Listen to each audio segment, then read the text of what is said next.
হ্যাঁ, তামাকের ক্ষেত্রে যেটা হচ্ছে, তামাকের এসডিটা বিভিন্ন স্ল্যাবে বাড়ার কারণে মানে প্রিমিয়াম হাই এবং মিড এই তিন জায়গায় বাড়ছে একরকম, আবার লোয়ার এন্ডে একরকম বাড়ছে।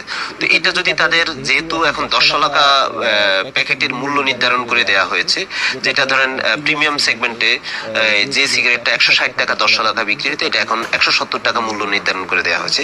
মিডিয়াম রেঞ্জে এসে 120 টাকাটা 130 টাকা, সরি হাইতে 120 টাকাটা 130 টাকা করে দেওয়া হয়েছে, আর মিডিয়ামে 70 টাকাটা 80 টাকা, আর লোয়ার এন্ডে যেটা ছিল 50 টাকা, এটাকে 55 টাকা মানে মূল্য ফিক্সড করে দেওয়া হয়েছে। বিমান ভাড়ার ক্ষেত্রে তিন ধরনের আপনার বিমান ভাড়াতে তিন ক্যাটাগরিতে করা হয়েছে।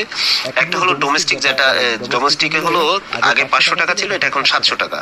সার্কভুক্ত কান্ট্রিগুলিতে আগে ছিল 500 টাকা, এটা এখন হয়ে যাচ্ছে ডাবল 1000 টাকা হয়ে গেছে। আর ইন্টারন্যাশনাল সার্কের বাইরে অন্যান্য দেশে আগে